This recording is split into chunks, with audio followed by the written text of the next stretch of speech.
صلی اللہ تعالیٰ علیہ وسلم تجارت کو پوری دنیا کے سامنے بتا کر ایسے اصول بتائے، سود سے پاک کیا جو قافلے کی ایک بڑی لعنت تھی، بلکہ معاشرے کی ایک بڑی لعنت تھی۔ حضور پاک صلی اللہ علیہ وسلم نے فرمایا سود کو میں نے اپنے پیروں سے روند دیا، ختم فرما دیا۔ سود میں ہوتا کیا ہے آپ کو پتا ہے؟ جس کو آپ بیاج کہیں، بڈی کہیں، یا جو بھی نام دے دیں، لیکن بڑھا کر کے لینا، کسی کو قرض دینا اور اس سے بدلے میں بڑھا کر کے لینا۔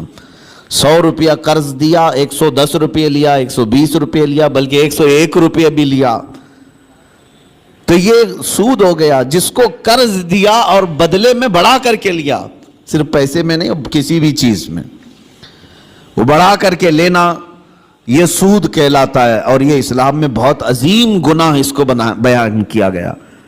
کیوں؟ وجہ کیا ہے؟ اس میں بندوں کا حق مارا جاتا ہے۔ ایک بندہ قرض میں ڈوبتا چلا جاتا ہے اور دوسرا امیر ہوتا چلا جاتا ہے۔ یہ نظام آج دنیا کے یہودیوں نے قائم رکھا ہے، پوری دنیا کو کریڈٹ پر چلاتے ہیں۔ زبردستی تمہیں کریڈٹ کارڈ پکڑائیں گے، کیوں؟ سود بھرتے رہو، تم اپنے حلال کمائی کی قیمت، اپنے پسینے کی قیمت ان کو سود میں چکاتے رہو، بھرتے رہو۔ لوگوں کو احساس بھی نہیں ہوتا۔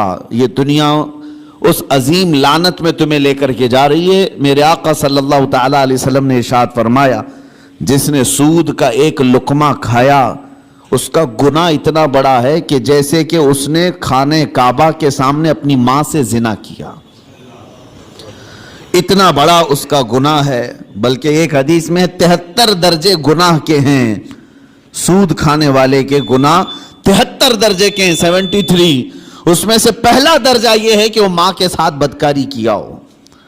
عزیزان گرامی وقار، اس کو اتنا سخت کیوں بیان کیا گیا؟ بندوں کے حقوق مارے نہ جائیں، بندوں کے حق تلف نہ ہو۔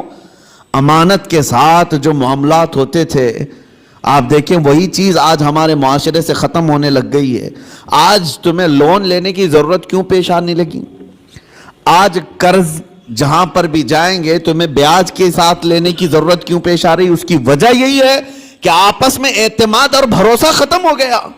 قرض حسن کون دینے والا ہے آج ایک مسلمان اٹھے اور دوسرے کے پاس جائے اور کہے کہ مجھے 5 لاکھ کی ضرورت ہے، اللہ ماشاءاللہ کون ہوگا؟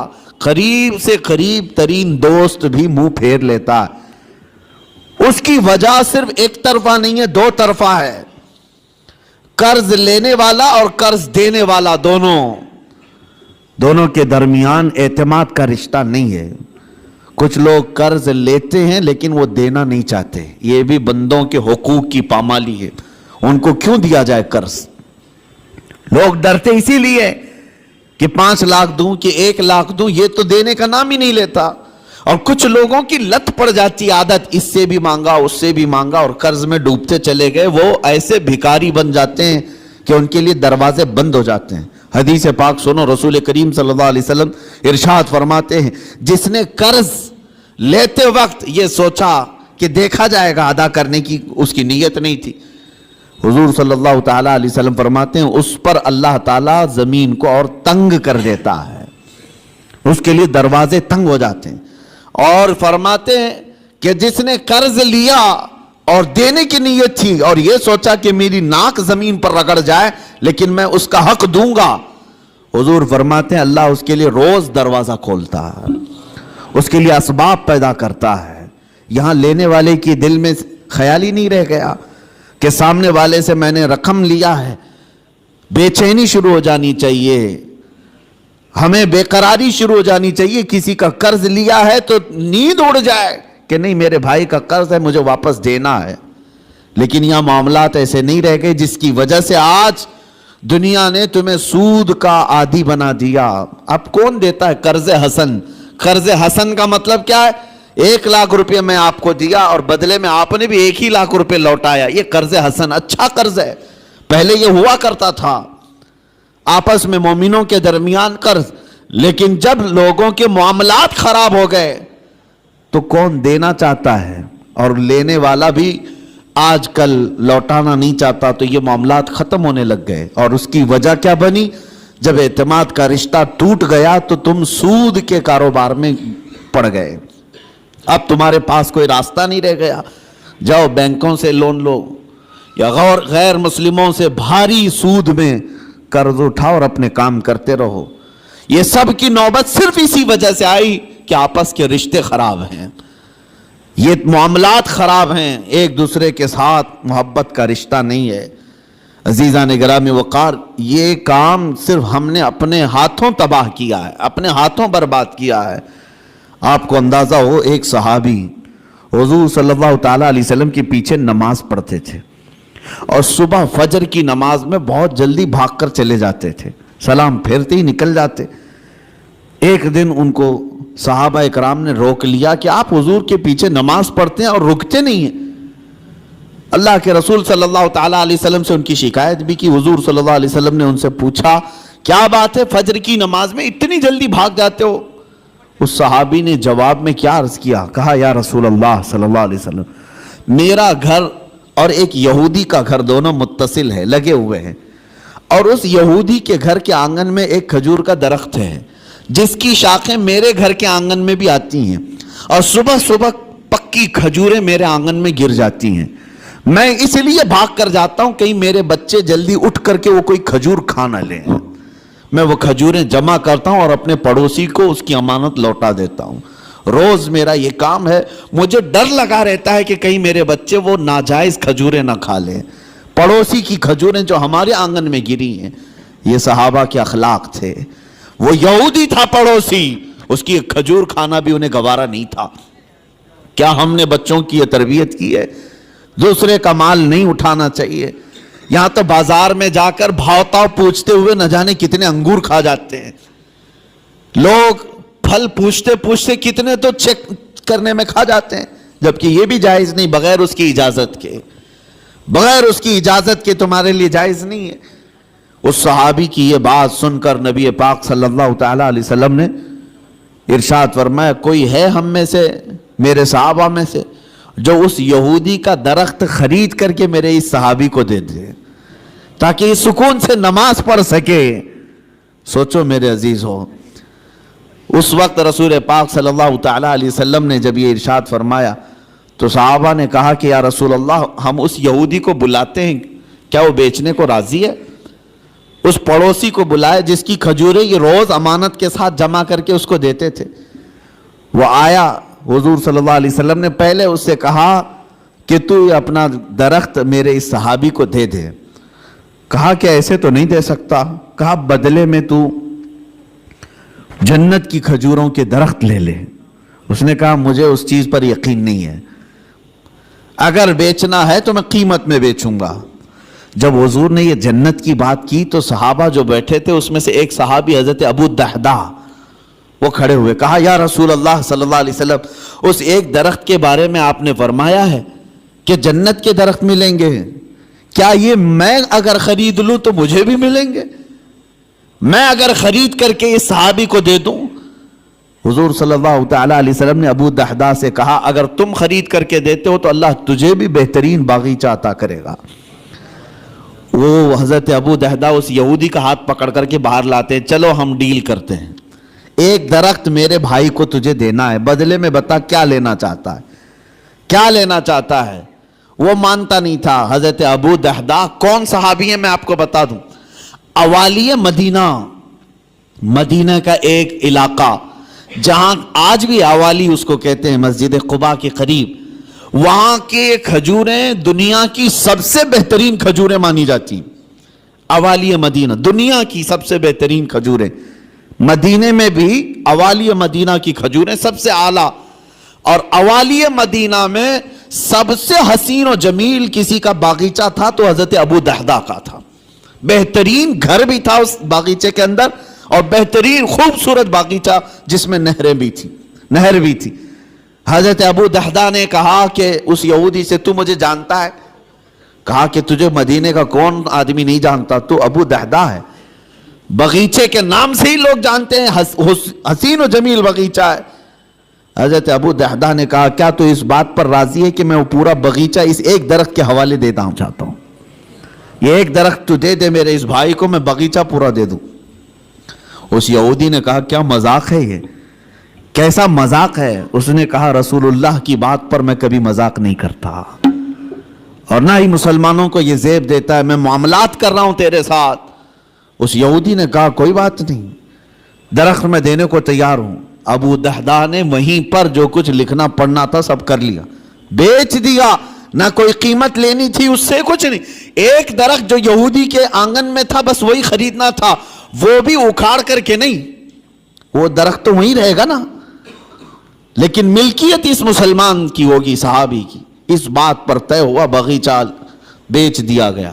اب حضرت ابو دہدہ اپنے باغیچے کے باہر آئے، سنیے، باہر آئے اور باہر سے اپنی بیوی کو پکارا، یا ام دہدہ، اپنی بیوی کو زور سے پکارنے لگے۔ تو ان کی بیوی اندر باغیچے کے اندر اپنے حسین و جمیل گھر میں تھی، وہاں سے آواز سن کر کے کہتی ہیں کیا بات ہے کہ تم اندر نہیں آتے، باغیچے کے باہر سے مجھے آواز دے رہے ہو؟ ابو دہدہ نے کہا میں نے باغیچہ بیچ دیا، تو بھی باہر آ جا۔ عورتیں تو عورتیں ہوتی ہیں، لیکن وہ کمال کی عورتیں تھیں۔ وہ باہر نکلی اپنے گھر سے اور کہتی ہیں ابو دہدہ مجھے تمہاری عقل پر پوری زندگی سے زیادہ یقین ہے، یقیناً سودا کیا ہوگا تو بہترین سودا کیا ہوگا، ایسے تو تم اتنا حسین باغیچہ بیچ نہیں سکتے، اگر بیچا ہوگا سودا کیا ہوگا تو بہترین سودا کیا ہوگا۔ وہ گھر سے اسی وقت نکل آئی، ابو دہدہ گھر باغیچے میں بھی نہیں گئے، گھر میں بھی نہیں گئے۔ یہودی سے کہا آج سے تیرا ہے یہ باغیچہ۔ وہ باہر آئی، خاتون پوچھا کتنے میں تم نے یہ باغیچہ بیچا ہے؟ تو حضرت ابو دہدہ نے ہنس کر کے کہا میں نے یہ رسول اللہ کے ہاتھ میں بیچا ہے، جنت کے ایک باغیچے کے حوالے۔ اللہ تبارک و تعالیٰ کے رسول جسے وعدہ کریں وہ جھوٹا نہیں ہوتا۔ ام دہدہ نے ہنس کر کے کہا مجھے میری جان سے زیادہ تمہاری عقل پر یقین تھا، یقیناً تم نے جو سودا کیا وہ دنیا کا سب سے عظیم سودا ہے۔ چلو یہ نہیں ماتم کیا کہ کیسے بیچ دیا، کس کو کس کی باتوں میں آ کر کے کیا کر دیا۔ وہ خاتون بھی صحابیہ تھیں، رسول پاک صلی اللہ علیہ وسلم پر ایمان رکھتی۔ تو باہر آئے یہ دونوں لوگ۔ اب سنیے، وہ یہودی جو ہے رات کو اپنی بیوی کے پاس آتا ہے اور ہنستا ہے۔ مسلمانوں سے بڑا بیوقوف میں نے کسی کو دیکھا نہیں۔ انہوں نے میرے آنگن میں موجود ایک درخت کے بدلے مدینے کا ایک حسین و جمیل باغیچہ میرے ہاتھ میں دے دیا، لیکن یہ بھی تو دیکھو کہ درخت تو وہ ہمارا ہی رہے گا، وہ ہمارے آنگن میں ہے، درخت کو کون اکھاڑے گا، کون نکالے گا؟ وہ اپنی بیوی سے رات بھر ہنسی مذاق کرتا رہا کہ مسلمانوں کو میں نے بیوقوف بنا دیا۔ اور وہ صحابی جو صبح نماز سے فوراً بھاگ کر اپنے گھر آتے تھے کھجوریں چننے کے لیے، آج وہ مسجد نبوی میں حضور کے پیچھے نماز پڑھ رہے ہیں، سکون و اطمینان کے ساتھ نماز پڑھتے رہے۔ اور اس کے بعد نماز ہو گئی تو حضور صلی اللہ تعالیٰ علیہ وسلم نے صحابہ سے کہا کہ چلو اس صحابی کے ساتھ چلتے ہیں وہ درخت دیکھنے کے لیے، اس لیے کہ کسی کا گمان ہے کہ اس نے مسلمانوں کو بیوقوف بنا دیا۔